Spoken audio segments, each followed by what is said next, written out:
Good morning to all. Welcome to the Very last much. day's FDP session 2, sponsored by AICTE, organized by the Department of Biotechnology, Oxford College of Engineering. With the kind consent of the convener, we are starting this last day session, which is the valedictory session of FDP Phase 2. So today's resource person that we have is Dr. H.G. Nagendra. He is a professor and head, Sir M. Vishweshraya Institute of Technology. Sir holds a PhD in molecular physics from Indian Institute of Science. He also holds various research fellowships, which includes Boy Scout Fellow from Department of Biochemistry, sponsored by DST, Government of India, and also by Cambridge University, UK. He holds a postdoctoral fellow in Molecular Biophysics Unit, IASC, Bangalore. He was also an invited speaker at the Indo-French Symposia, E-Time, Environmental and Therapeutical Applications of Nanobiotechnology and Genomics, held at Sophia Antipolis, NICE, France. He was an invited speaker to be a chairperson at the Indo-US Symposia on Rapid Manufacturing, AERI, Bangalore in the year 2006. Invited to review the manuscript which is related to CRC 640 properties, potentials and prospectus of antifreeze proteins by Venkatesh S. Dayanand C. Ravishankar GA, which was published in Critical Reviews in Biotechnology.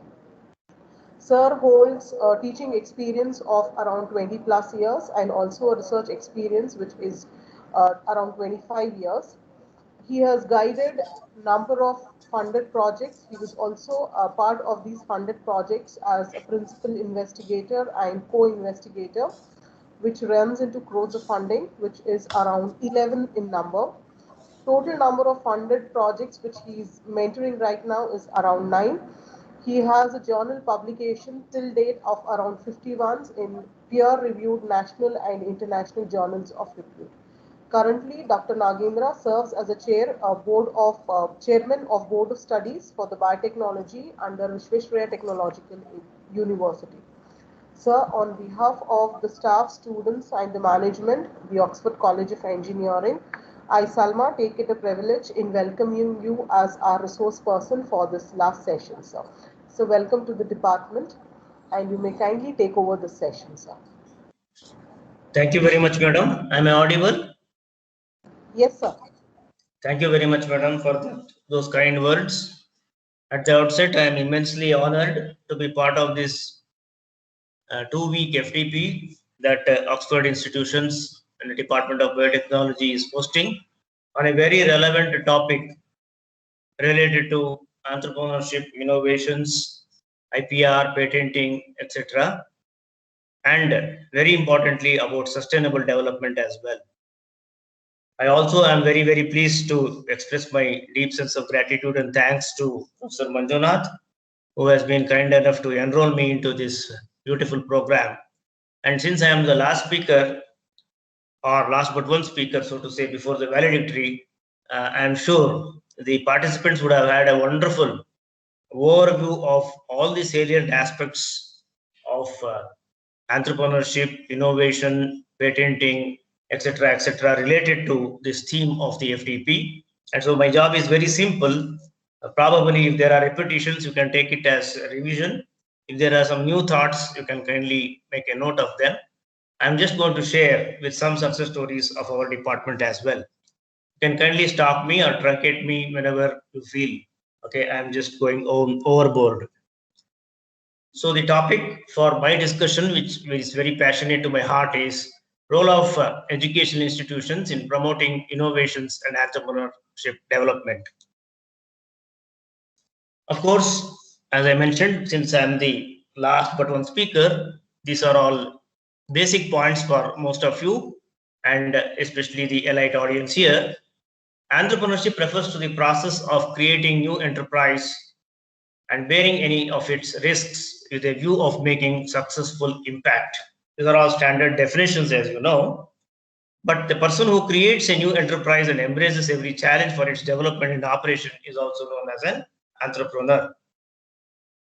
And entrepreneurship is extremely important in the current context, and I'm sure COVID has opened up lots of those challenges, and then people have looked at opportunities of innovation and entrepreneurship in a big way post-COVID or now the current situation as well.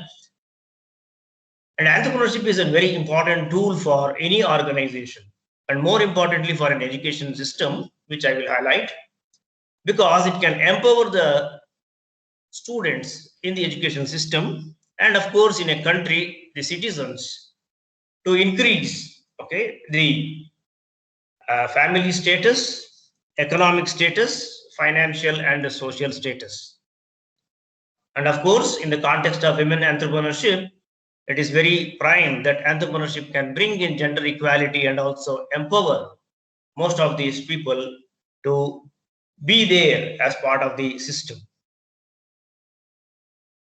Educational institutes, as we all appreciate, have significant roles in promoting entrepreneurship because they are actual nurseries where students are there to shape their career options. Students being bubbling, enthusiastic, and creative lots, which we can only exploit or so to say direct them to the best extent possible.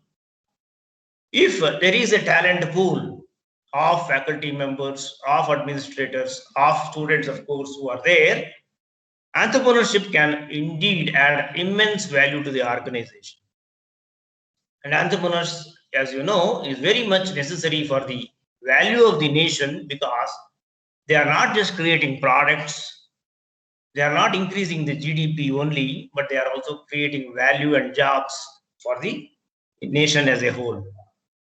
Academic entrepreneurship enables to protect and capitalize the results of basic research through activities such as collaborative projects, contract research and consultancy, as well as ad hoc advisors, networking with practitioners, and generation of spin-offs. So probably this sentence may sum up most of the points that I want to elaborate in my further slides. It is so critical in the context of an academic institution, as you know, when we have a set of talented young minds, if we can channelize their energies and then create an ecosystem wherein they can start innovating, I'm sure there will be wonderful spin-offs, which will be a revenue model for the organization, which will be a role model for many of the institutions, and very importantly, it will be a job providing system, and a sustainable aspect of development as well. There are some interesting statistics. Probably this is about 2 years old, but nevertheless, more or less the facts or the figures are similar. India has about 6,000 odd engineering and technology institutions, in which around 2.9 million students are enrolled and an average about 1.5 million students graduate, so to say, released into the job market. But the critical point of introspection is due to the lack of skills required to perform on the job, on the bench, less than 20% get employment in especially their core domains. It's not that most of them are not employed, but the situation is as part of the talent pool, in the core domain, they may not be there. And the mandate of AICT is very clear because we are all affiliated to AICT like institutions, that our engineering graduates need to become entrepreneurs.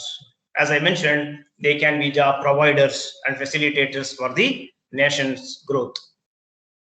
Around 200 IIM graduates take up entrepreneurship every year, while about 1,600 IIT students turn up as entrepreneurs, which is a good scenario to be in, but it is happening at elite institutions.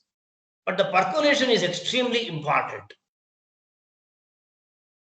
From about 70,000 new firms created in 2014, the number has grown by about 80% to about 1,24,000 new firms in 2018, which is what Chief Economic Advisor Krishnamurthy Subramaniam on 31st January 2020 mentioned, that there is a huge impetus from the government agencies, from the ecosystem point of view, from the facilitation point of view to promote entrepreneurship, which is wonderful.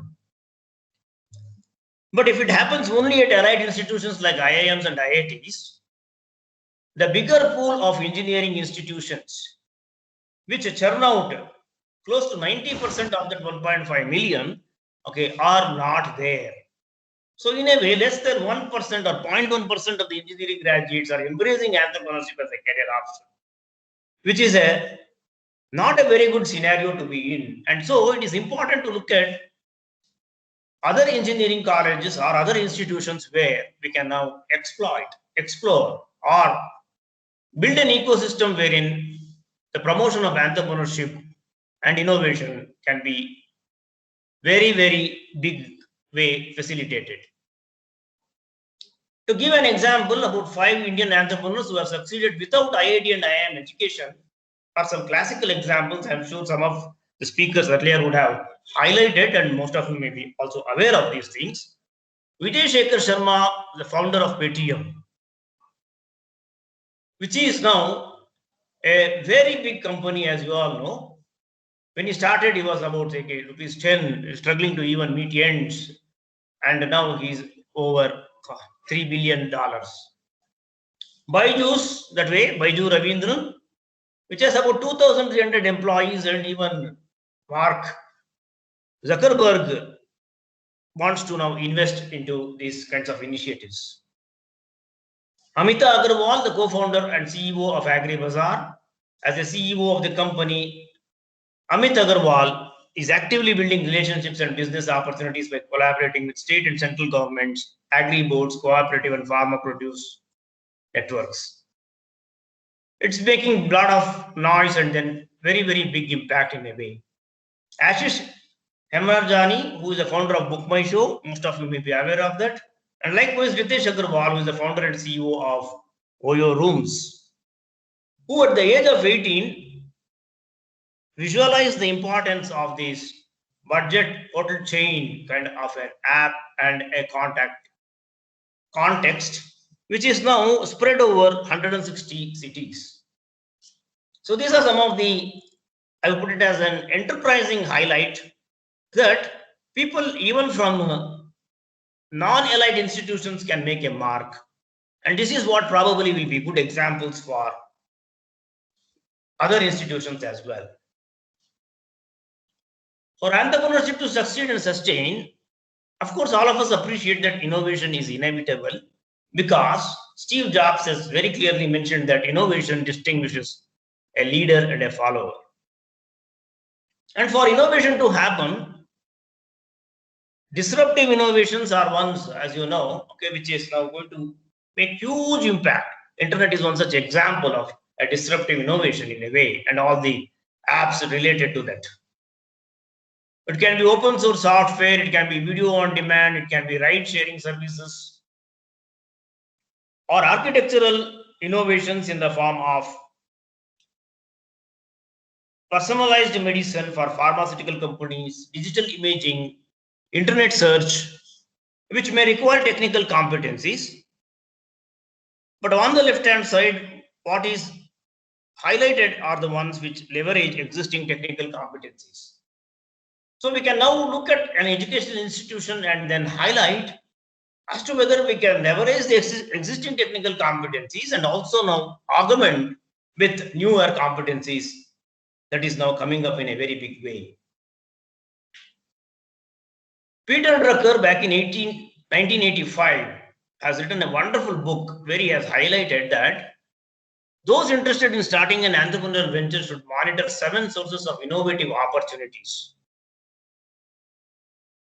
I find him to be visionary for the simple reason that he has now covered how to innovate and then how to expect innovations and how to now be relevant for the unexpected outcomes or the challenges of time, the incongruities, the out of place kinds of thought processes, innovation based process needs, how the dynamism in the system is with the industry and market structures, the demographic, what works for India may not work for US or Africa, how we have to now manipulate it or appropriately modify it, perceptions, moods and meaning, because at the end of the day it is a customer who is going to make your business successful or not, And with the new knowledge, maybe AI, ML, whatever maybe that is upcoming, how to now augment those realistic kinds of technologies and then make your ventures successful. So in a way, innovation, according to me, is invention and commercialization.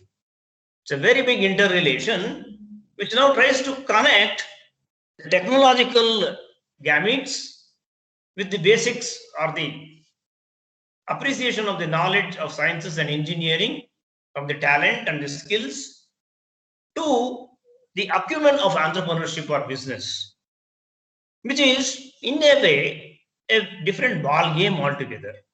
The business acumen, for example, we are all aware that there are so many maybe Gujaratis or other people who have that business acumen in their blood. They may not be IIT products, but they know how to do business. At the same time, there are very, very talented graduates, probably even at our institutions and of course at allied institutions, who have wonderful technologies but don't know how to scale it to business options or levels. So this marriage between the two is extremely essential for entrepreneurship realization to happen. Some of the disruptive innovations which is now happening in the 2021, as you all know, is AI. And it has now penetrated domains which probably people never ever imagined.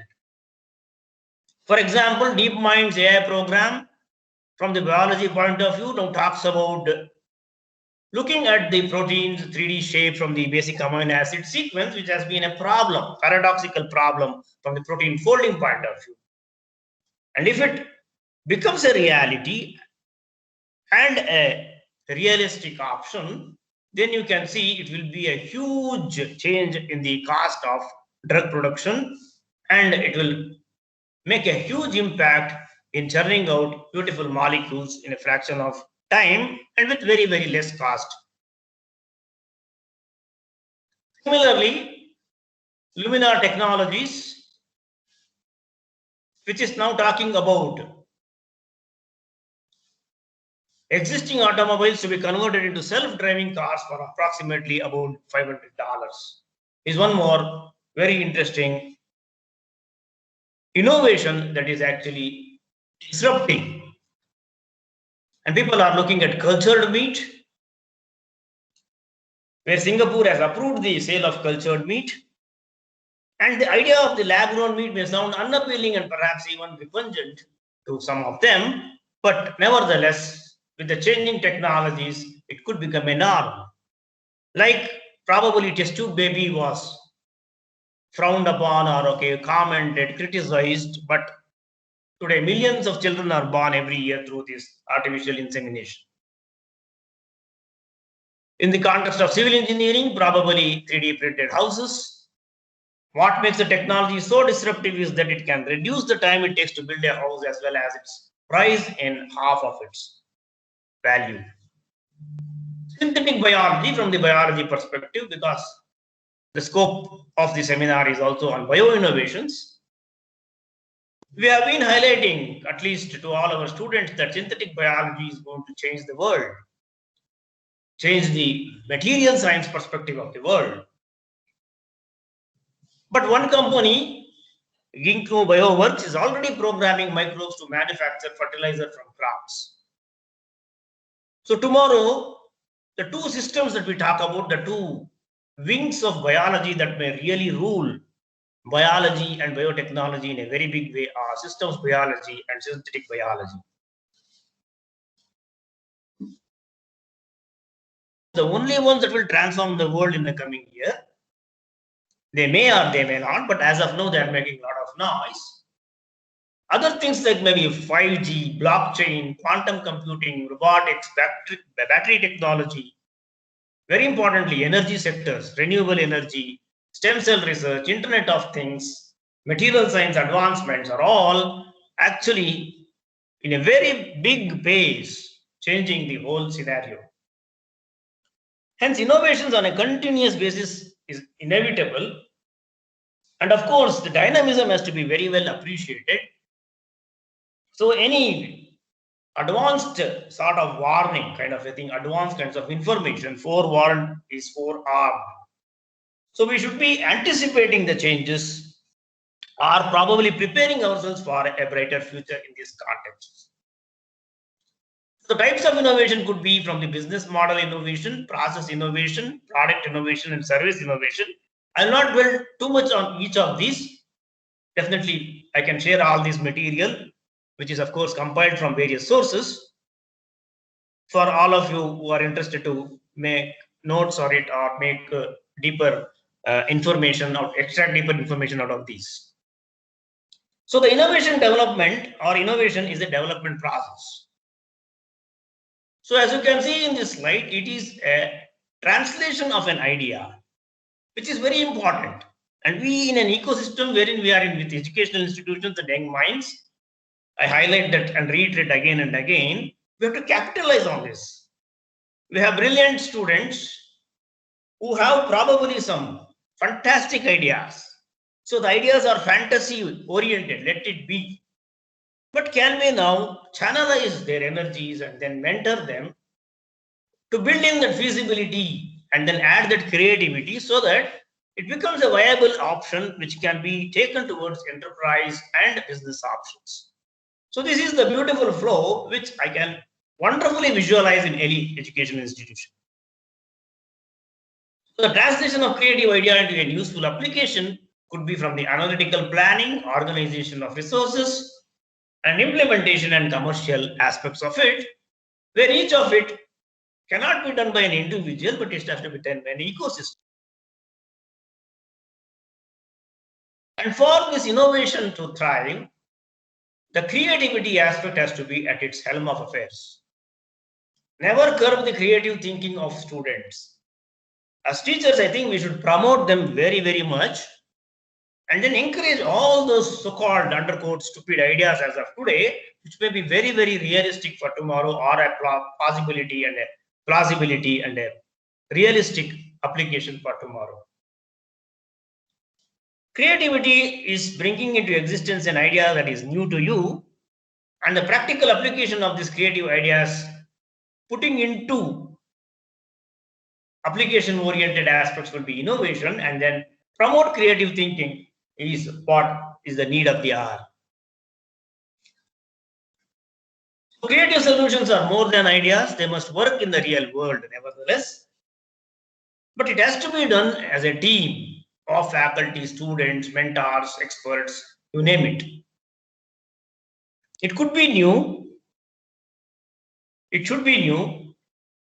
It should be definitely making an impact or an utility, in the sense it should be addressing a problem and a solution. And of course, the very important aspect is the feasibility and the sustainability from all the constraints point of view. So no innovation which is not cost effective will not be appreciated by the consumers. Why I am highlighting this point is, you can now, this slide is extremely interesting in a way, because centuries ago, in a way, there were people at the helm of affairs, very, very, very creative people, so to say, or intelligent minds, who have ridiculed those innovations. For example, US President Rutherford mentioned that that's an amazing invention, but who would ever want to use one of them, about a telephone, when he was part of this trial telephone conversation between Washington and Philadelphia back in 1876. Now with the telephone, now we are having smartphones. So you can see the kinds of revolution that has happened in technologies. For example, television won't be able to hold on to any market it captures after first 6 months, was what Daryl F. Zanuck, head of the 20th Century Fox, as you know, a big millionaire from the film production point of view, mentioned. They were all proved wrong. I think there is a world market for about 5 computers, is what the chairman of IBM back in 1943 mentioned. But today, we are not able to survive without it. It has become, even in our mobiles, okay, it's become a computing system. Probably we'll have much more powerful systems. The horse is here to stay, but the automobile is only a novelty, a fad, is what President of Michigan Savings Bank mentioned long, long ago. He was part of the Sport Motor company, which is sold for $12.5 million. So if horse was there, of course, horse is there today also, at least in Indian scenario, or in maybe some classical countries kinds of situations. But the automobile industry has grown million folds beyond the horse cart. So creativity has to be nurtured. Blocks and blockbusters to creativity is extremely important. While making assumptions is important, checking those assumptions as the validity of those assumptions, fidelity of those assumptions, realistic aspects of those assumptions may become important. While following the rules is extremely conventional thing, looking at changing the rules, breaking the rules. That is why we now have CRISPR-Cas kinds of editing that is possible. If somebody had just thought about it or mentioned about it or only observed in some systems, bacterial systems or whatever it is, but he would, if he was not passionate enough to take it forward to any of the other systems, then this editing kind of an option, which is now becoming a very big news, would not be a possibility. Over-reliance on logic is okay, but what is more important is the imagination and the intuition within it. Of course, in the conventional sense, okay, at least from our generation point of view, personally, maybe we are afraid of failures. But now there is a good ecosystem and at least a mindset where they are willing to take risk. So that is a very big change that we can see from the entrepreneurship point of view. So these are some of the conceptual blocks associated with creativity aspects from the conventional system to the changing scenario or the different kinds of situations that we are in, which is important. The less able they are to solve problem in creative ways, okay, it is extremely important that the formal education or the experiences are translated into this. Very unfortunately, we are all still very formal in our education or the mode of deliveries related to classroom teaching. If it can undergo small changes, I'm sure there will be creative individuals that would come forward and then create some beautiful concepts and products probably.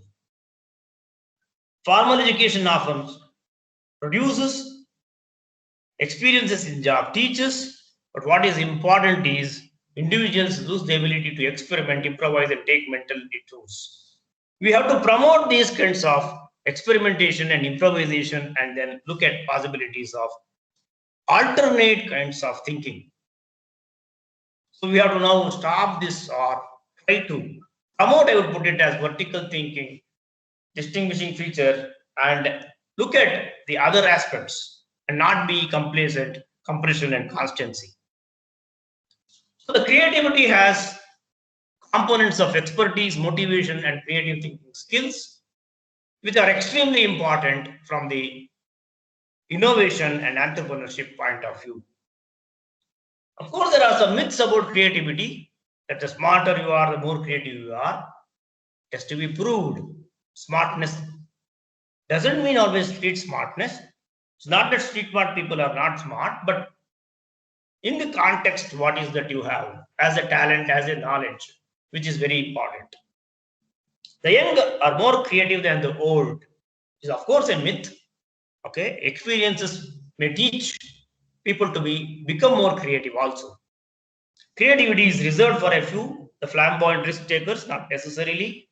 And creativity is a solitary act, definitely not. If you are not part of the group and brainstorming sessions, you sink into oblivion and probably you rot with your ideas.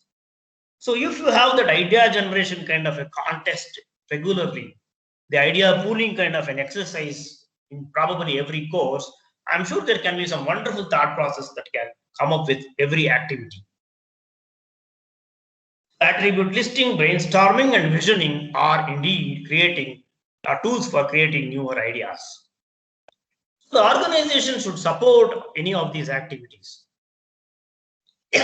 Organization should be able to take the risk. Risk taking is acceptable to the management, extremely important. Somebody is willing, some set of individuals are willing, the management should support. It's okay.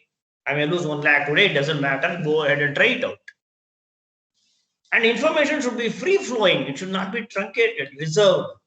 Individuals who are conservative, I'm sure, will never become creative or innovative. And of course, very importantly, to handhold them, to promote them, to enthuse them, to support them, to recognize them, innovators should be rewarded. New ideas and new ways of doing things should be welcomed. Employees have to have an access to the knowledge sources, which is very important as a pool facilitation, and good ideas are supported by executive patrons. All of this, I feel, in an organization like any educational institution would be a very welcome situation, because we have the bright minds. The motivation and empowerment should be associated with challenges, fun, freedom, and that free time. The free mind only can think fantastically. The fantasy is something that should be promoted. And if it is a feasible idea, it has to be channelized with all energies and supported well to the fruition. The dynamism, the openness, all the experimentation aspects of it, the trust aspect of it, the risk aspect of it, the energies, the debate and the dialogues, the contradictions or whatever it is, the contest. You ridicule an idea, no problem, but you come up with something novel out of it. So, entrepreneurship is an individual's ability to turn ideas into action, and innovation is the process of translating an idea or invention into a good or service that creates value in the end of the day. And for all of this, we have been highlighting collaboration, networking, creativity, sustainability, trust extremely is important. Collaboration is the key. We cannot do it alone. We are not individuals in this world. We have to realize it. We cannot be solitary reapers. Partnership is extremely important. Collaboration is extremely important. Creativity builds with collaboration. In the sky, look at, imagine something so that you can actually design something for yourself, come up with something, and trust.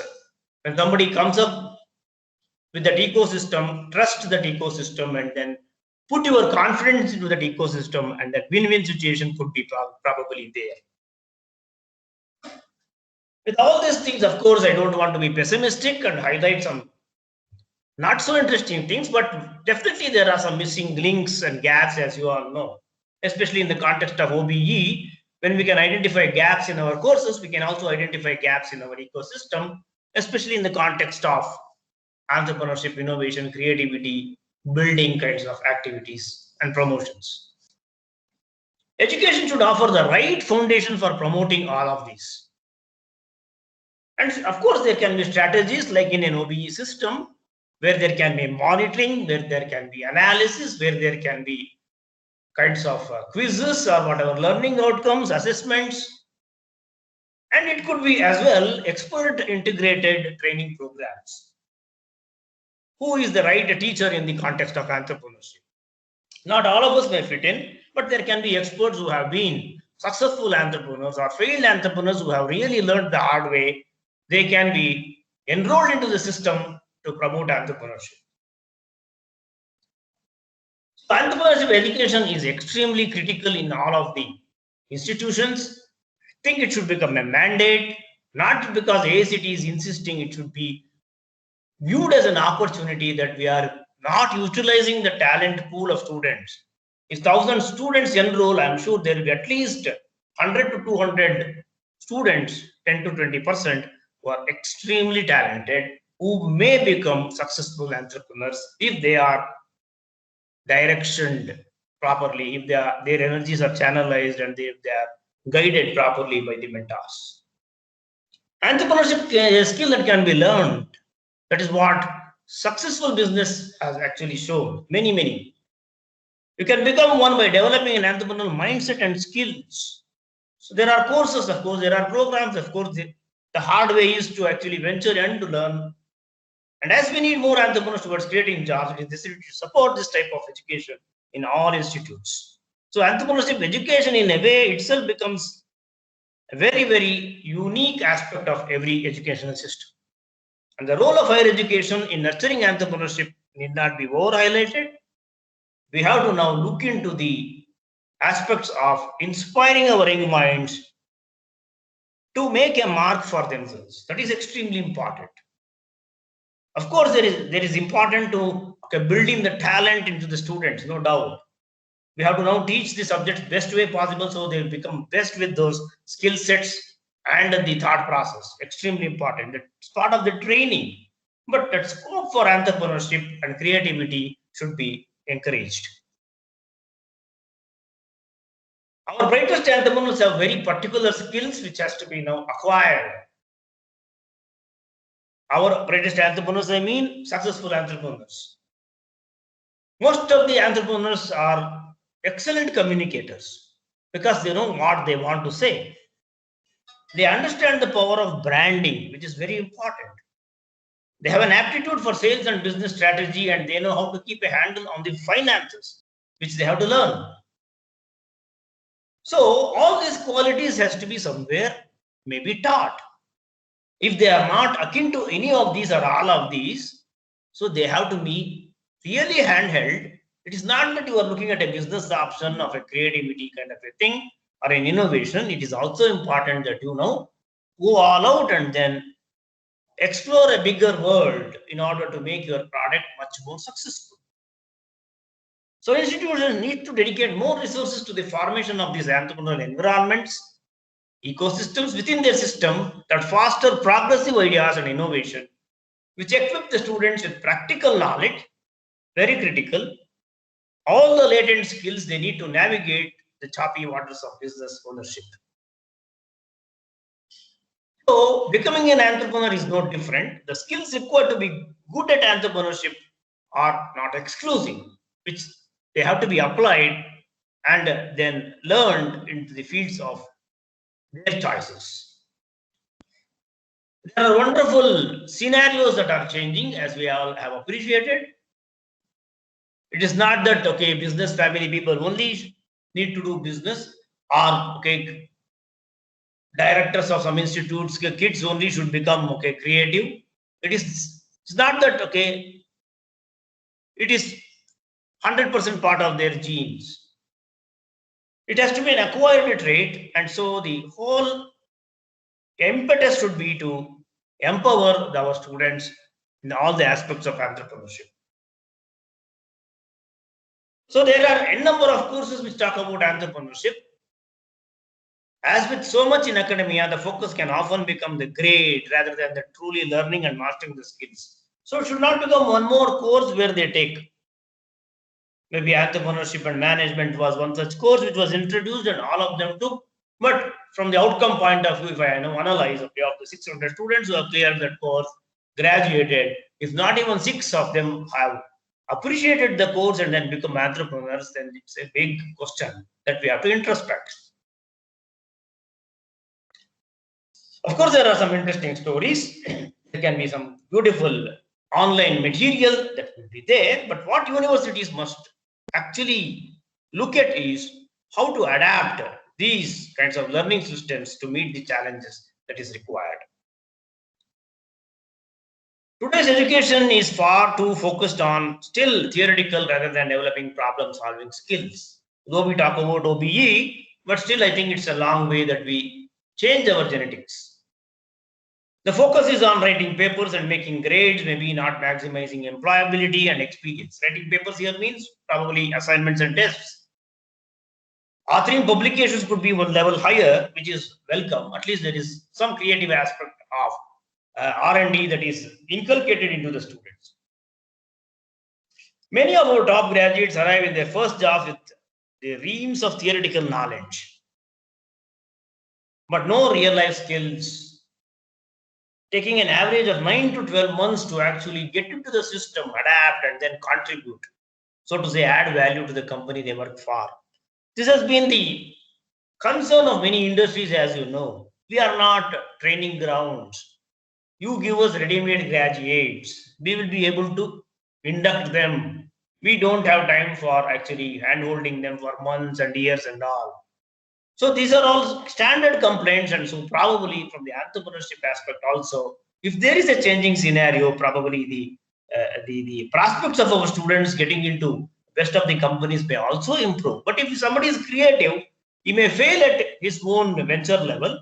It's okay. He may lose about 2 lakhs, 5 lakhs, whatever may be the amount that he has invested towards those kinds of organizations. But the immense kind of learning, he would be definitely a wonderful fit probably for a good company or a talent company. So the solution, of course, in the academic scenario is the entrepreneurial skill set is one learned through experience, and the nurturing of our entrepreneurs is extremely important in the culture of innovative ecosystem. And in my opinion, more opportunities for students should be provided. They should be able to explore. They should be able to given that opportunity. Fine, you now think about that you are starting. What is your pitch kind of a thing from the idea point of view, from your product point of view. In ways universities can promote entrepreneurial education is focus more on case studies. I'll not look into the details of each of these. Link curricula to the real world business challenges. Create opportunities for students to participate in social entrepreneurship contests, which is extremely important. Partner with business houses. We have to now bring in those people who have succeeded or failed or ventured into these kinds of scenarios. Swimming has to be taught by a professional swimmer only. I cannot read a book on swimming and then start teaching probably swimming. And then I will be a very big failure. And not only that, I will probably make many of my students who follow me also in the same path. So it's extremely important to be part of this changing ecosystem and then try to enroll the available resources within around us. Invite business executives to deliver lectures, extremely important. They should be part of very important courses on entrepreneurship, which should be a mandate. Forget about credits, forget about grades. Okay, let them come. So if a director of a company comes or whatever it is, okay, if a very big CEO of an organization comes and delivers a course or at least a series of lectures, 5-day program, whatever it may be, the impact that he creates is not just the material that he shares, but the experiences that he gives and the inspiration that he carries or communicates to the students, which will probably make a very big difference. Provide consultancy services to small business and non-profits. Universities somewhere should facilitate. That is very important. Say 1% of the total resources of the organization is set aside for this. Probably 10 years down the lane, it will become a wonderful revenue model for the organization where, based on these revenues that they created out of this entrepreneurship and product commercializations, 10 times, maybe 100 times more, the organizations may benefit. And what is the brand value that you have created out of all this? Very important to help students launch their own businesses, support system, because that is what they need. Financially also there is a big requirement. Probably take care or take confidence of your alumni and then see whether your alumni can contribute to any of these ecosystems.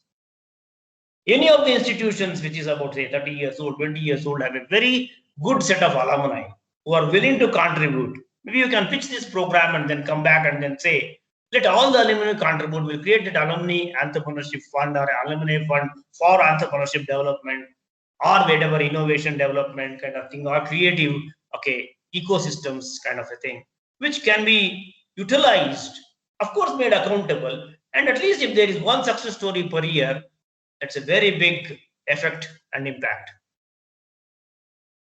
Probably with time we can also foster global exchange programs with other institutions, which happens like this Erasmus Mundus fellowship kinds of programs where we can across go to countries and then learn about all these successful ventures or failure ventures, whatever may be. Likewise, the concept is to broaden the exchange program to other institutions. Maybe between, just to mention, okay, between Ramaya and MVIT, there is a collaborative effort.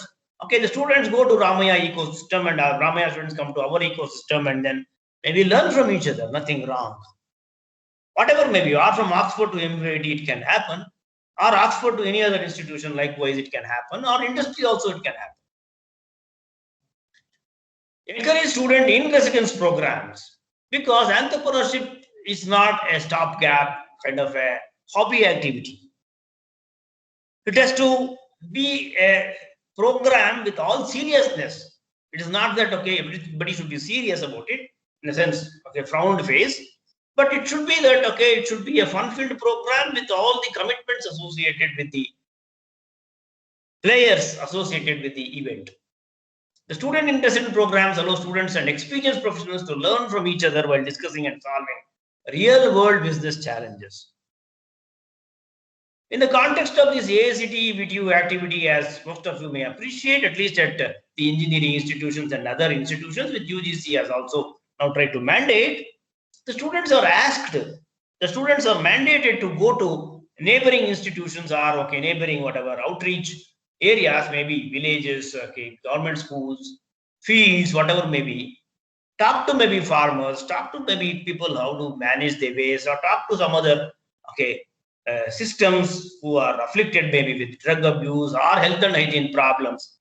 So when they actually go and make these activities, the good thing about all these activities is they can gather lots of issues that are there. If they do a thorough survey, they can definitely come up with some beautiful, relevant, societally apt kinds of projects, which they can take it as internship and project activity and then see whether they can support the ecosystem back with those kinds of solutions. That itself can become, to begin with, a wonderful entrepreneurial journey for all of these students.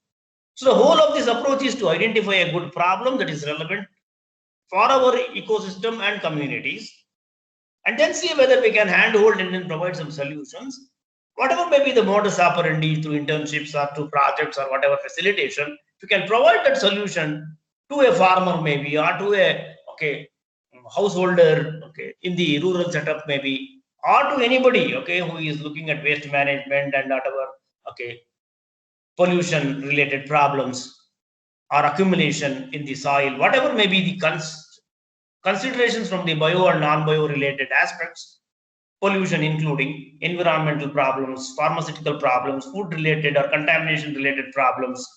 We can now explore all of these, provided we push the students to those kinds of situations.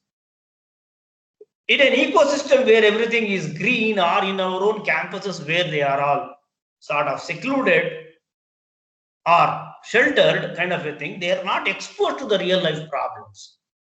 Maximum they go and complain about the problem. But if there is a modus operandi, okay, there can be a wonderful channel of looking at the problems and then creating a talent pool to solve the problem. And that is what social entrepreneurship is all about.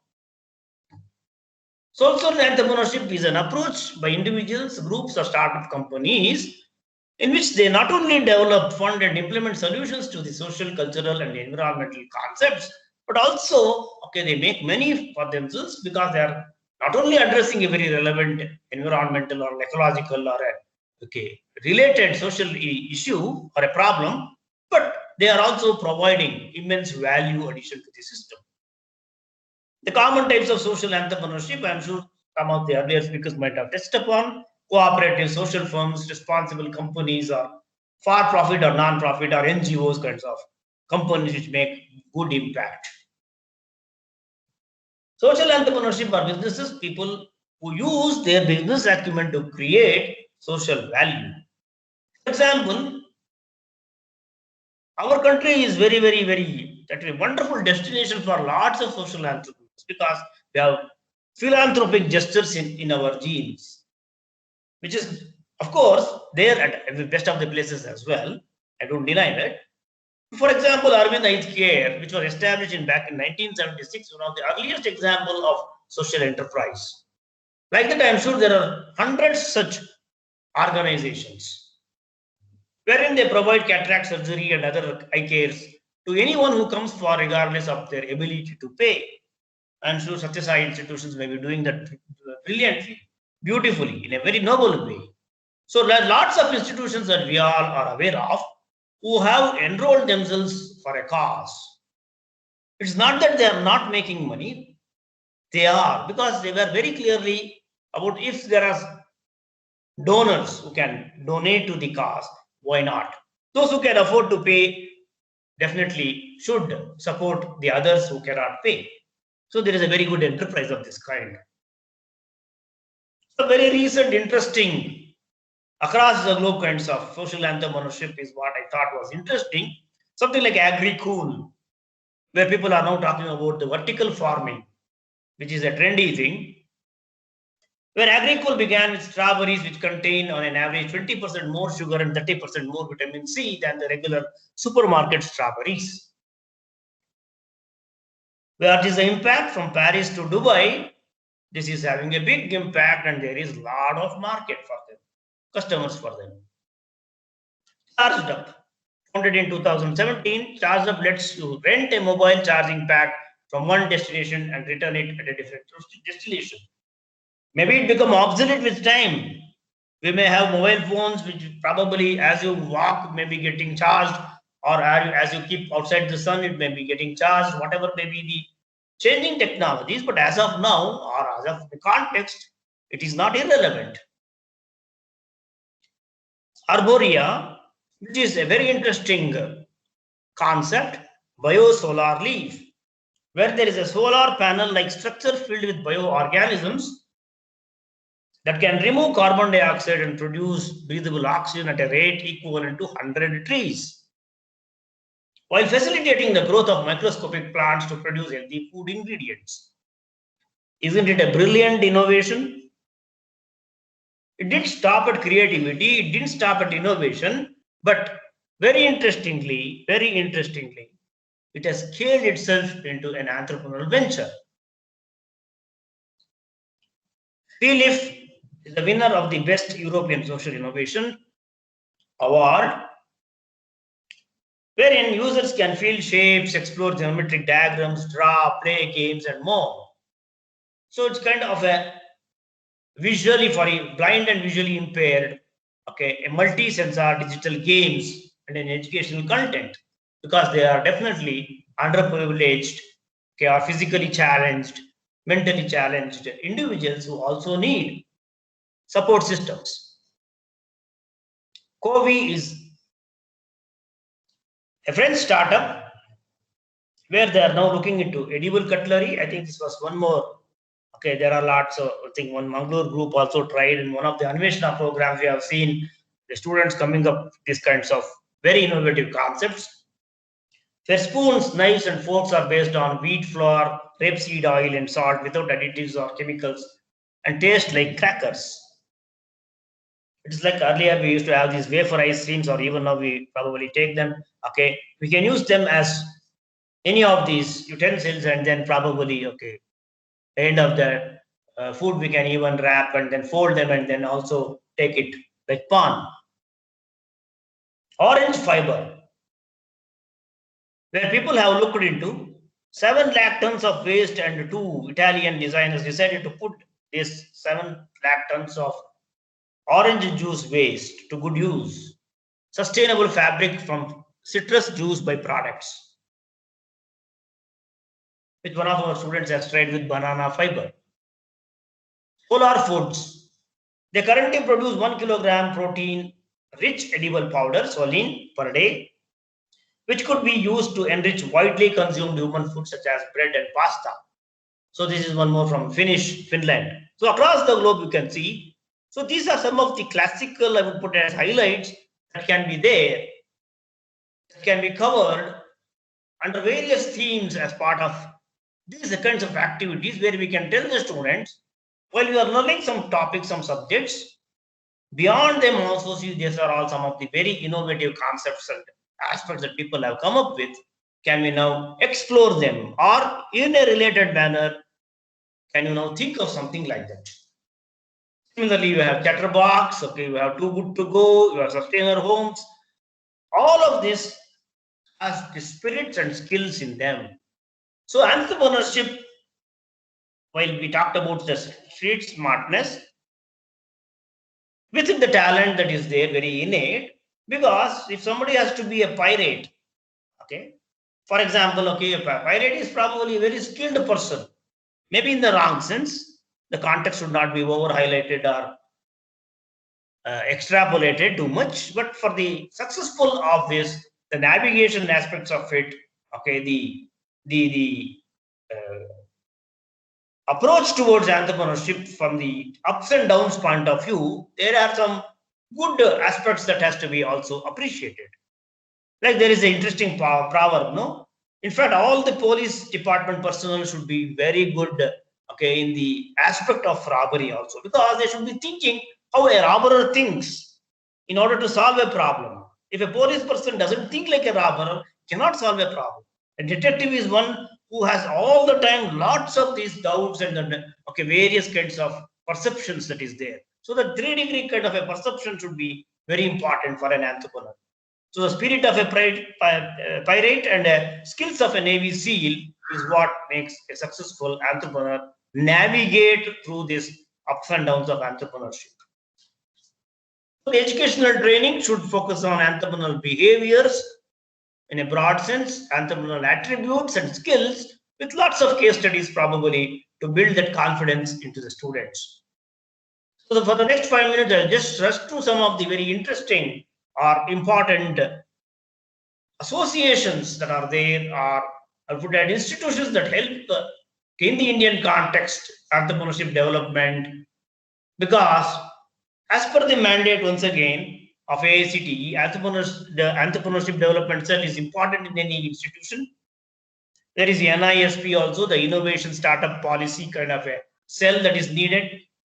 There is IIC also, that is Institution Innovation Council also, that is needed for functionalities purposes. All of these together, including the IP cell, can utilize any of these organizational support from the government bodies and then develop their methodologies and promote the entrepreneurship ecosystem. For example, National Institute for Entrepreneurship and Small Business Development at New Delhi, Small Industries Service Institutes, Small Industries Development Organization, National Small Industries Corporation, Entrepreneurship Development Institute of India at Ahmedabad, National Alliance of Young Entrepreneurs. Women empowerment is a very big advantage now. There are lots of resources and support systems. Management Development Institute, Institute of Entrepreneurship Development, National Science and Technology Entrepreneurship Park, Center for Entrepreneurship Development are all various agencies which support bodies and cells at the institution. So I think every institution should take maximum advantage of these associations, because they do fund, they do conduct programs, they do actually support lots of innovative ventures. Very briefly mention about our success stories and stop. We have had a battery of entrepreneurs created at our ecosystem. For example, Srinivas BV of Aspartica probably was one of the speakers at this program as well. Is a very successful entrepreneur. Varsha Venkatesh, who is now the founder of the iClinical, who was in Germany doing neuroscience kinds of courses, has come back and then set up her own iClinical, clinical related, data management related institute. Medical illustrator and animator Chejaswini Padma is a freelancer who has this passion for medical writing and creativity. Ranjita Ravi is now part of this battery operated vehicles. Deepak Bhajantri is a very successful entrepreneur in the agri business who is part of the Creamy Biotech. Nitish, who is the recipient of the PM Fellowship for his PhD at NCPS, is now co-founder of Impress Health and other two organizations. Naveen Shastri, as I mentioned, looked at a fabric development from banana, which is a very good entrepreneurial venture, and is also part of his own family business, also in organics.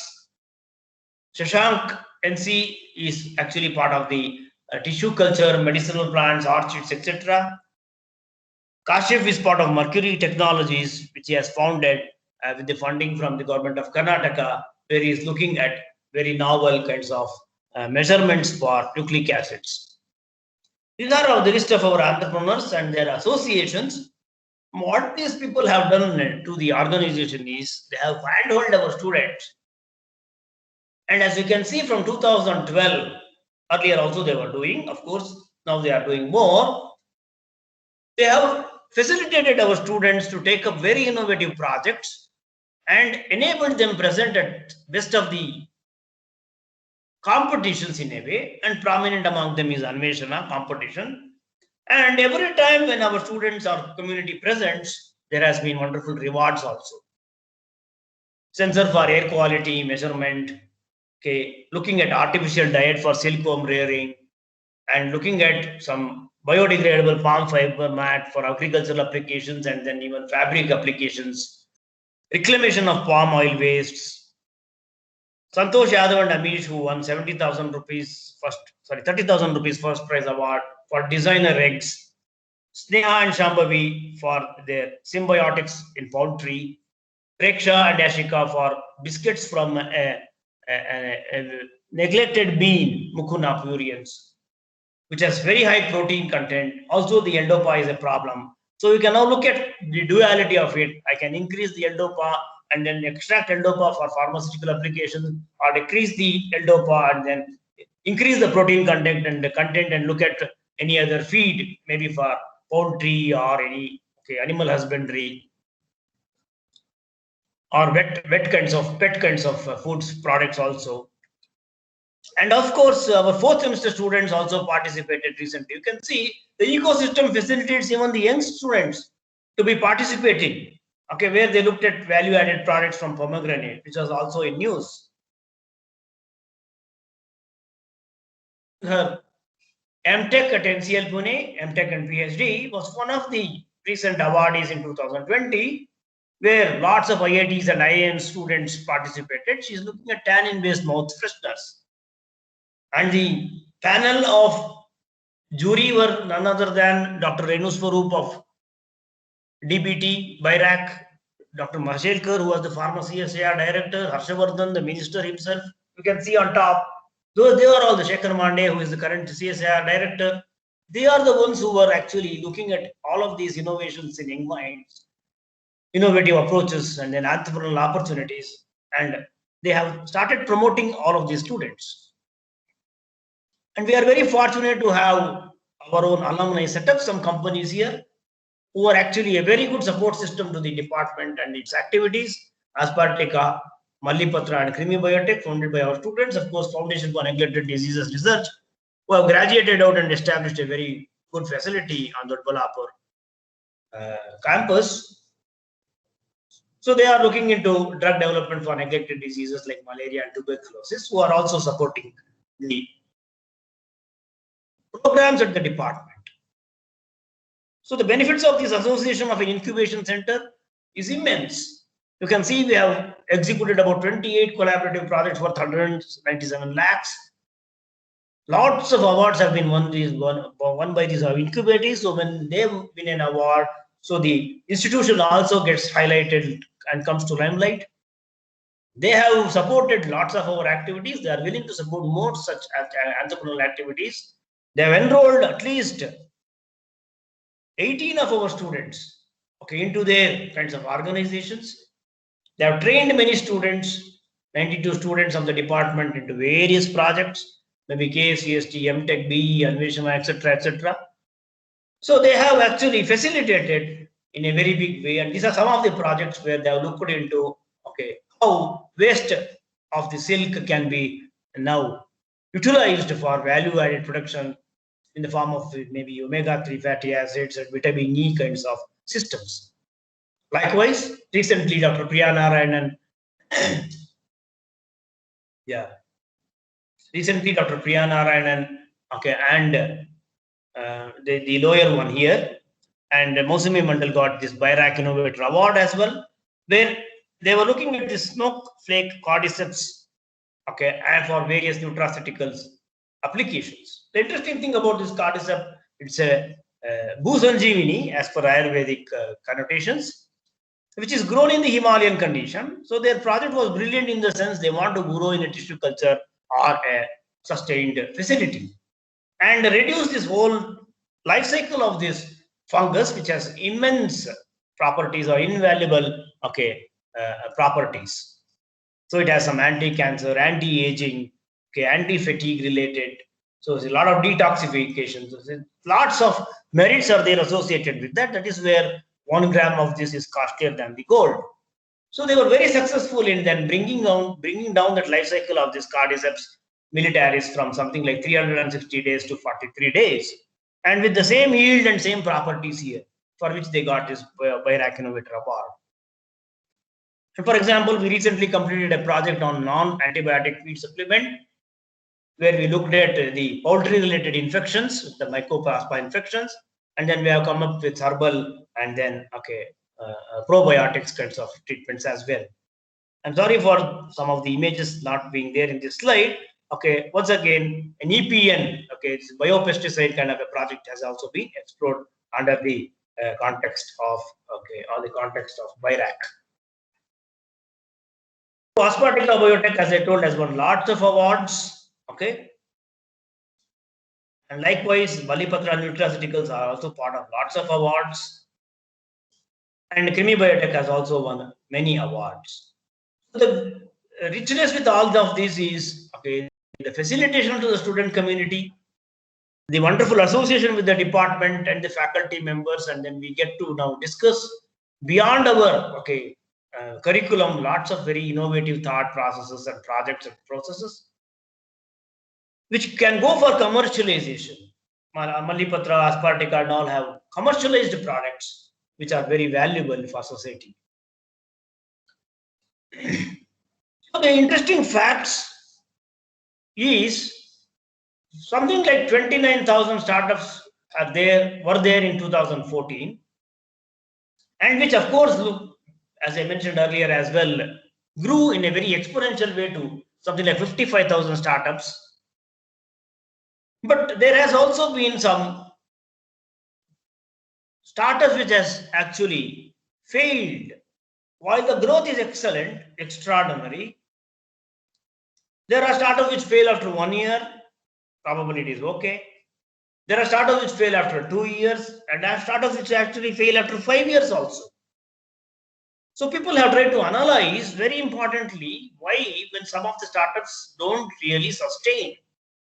From the sustainable development point of view, sustainability point of view, from the value addition point of view, the reasons have to be introspected in the sense, what is the problem with innovation? Was there a lack of focus? Was there a leadership problem?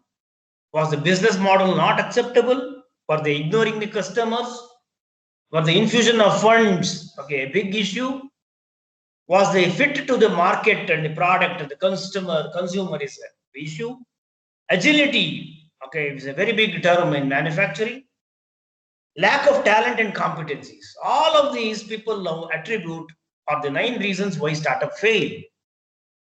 This has to be now part of the education system. Maybe we should give not only success stories, but to inspire, but also very important stories about startups which have not really made big impacts beyond even 5 years or 10 years or whatever, the ROI that they talk about, the return on investment.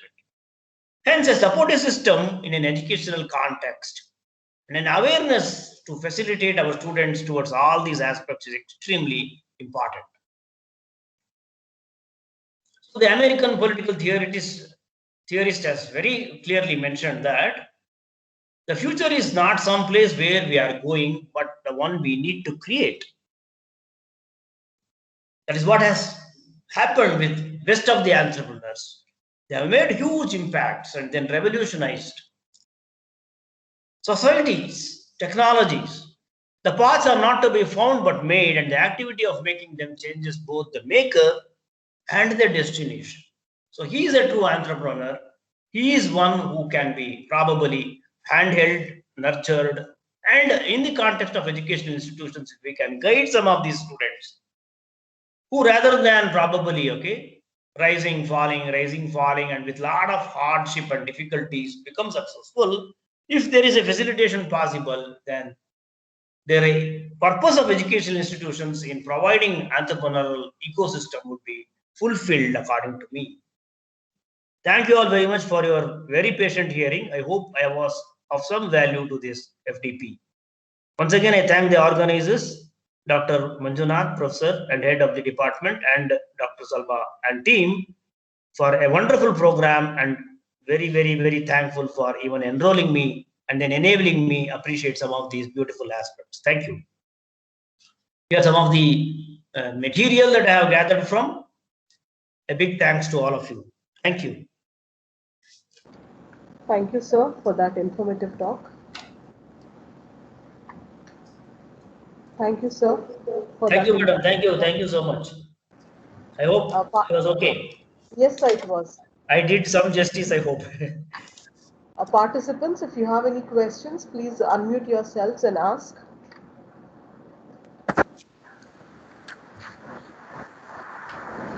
No, in addition to questions, they can also give me suggestions. That will be more valuable.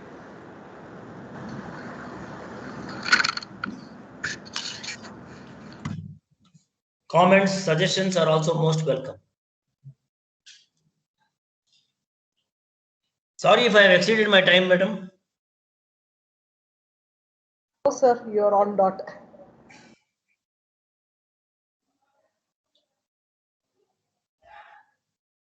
Any thoughts from the participants?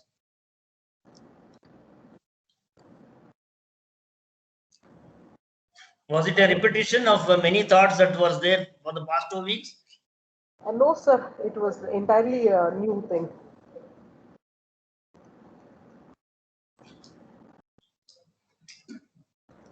So no queries, so we'll wind up with the session.